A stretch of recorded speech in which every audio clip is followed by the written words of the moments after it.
This week marks the 150th anniversary of the ill-fated expedition by Burke and Wills to cross Australia from south to north. Even the efforts to mark the anniversary have struck trouble. A big day of events was originally organised in Melbourne for Saturday, but has had to be rescheduled because of the federal election. But it's intriguing to speculate on what might have happened to Burke and Wills if they had headed out in a year like this, with the outback rivers running strong and the desert blooming after widespread rain. Paul Lockyer reports from the Simpson Desert in the Northern Territory.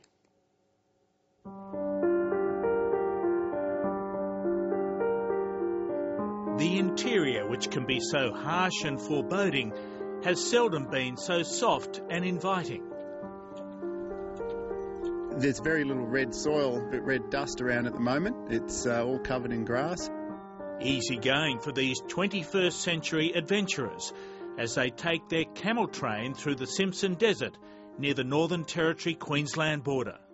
There's a sense of anticipation of turning the page in a book, and I'm looking forward to reading that page and seeing what's there. Archaeologist Dr. Mike Smith has tramped across remote areas of Central Australia for more than 30 years.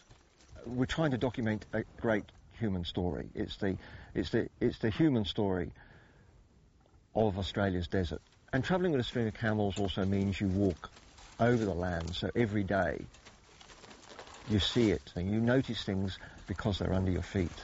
Camels were first brought to Australia for the Burke and Wills expedition and were then used to open up the outback. Even though they now run wild in worrying numbers throughout Central Australia, they're still favoured for scientific expeditions. Andrew Harper is a team leader. It's the best way, I believe, to get right out into the remote areas and see what's happening. One aspect I enjoy is the fact that this is keeping alive a 150-year Australian tradition of cameleering.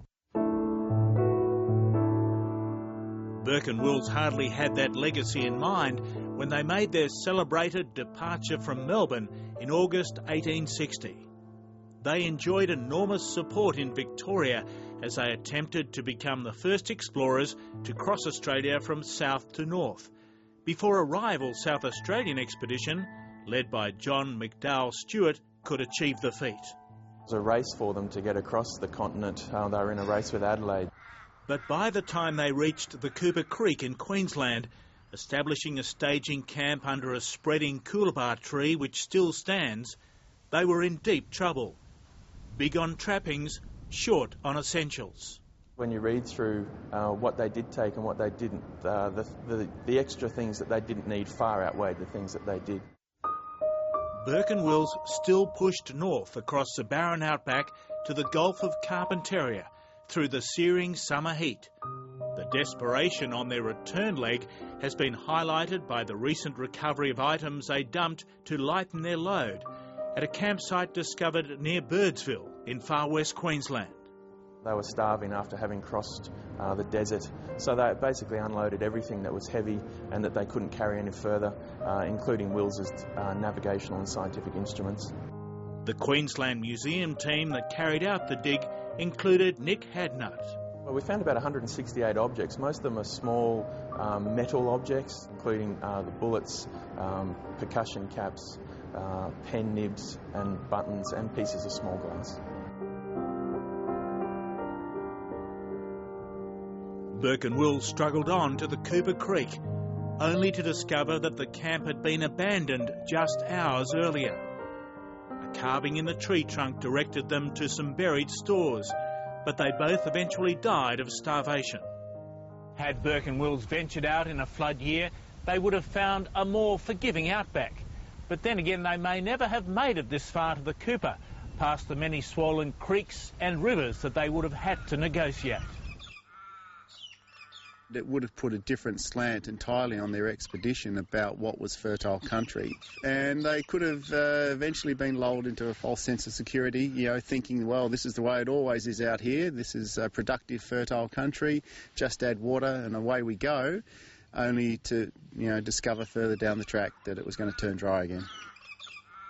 It's fantastic to see the pulse of life in the country now, but For an archaeologist, I like to see the bones of the country, and they're all hidden now.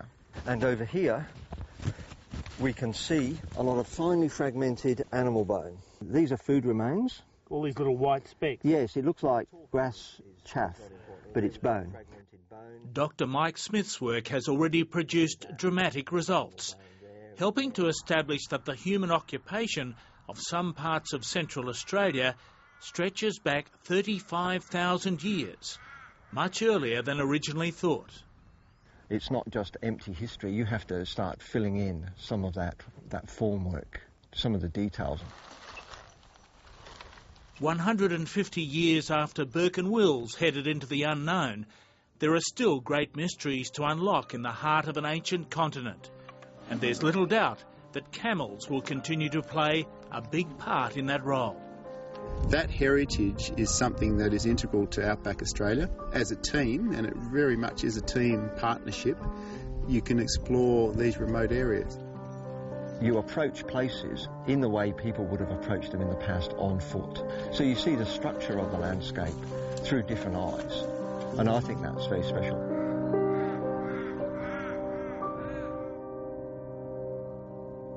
Paul Lockyer in the Simpson Desert.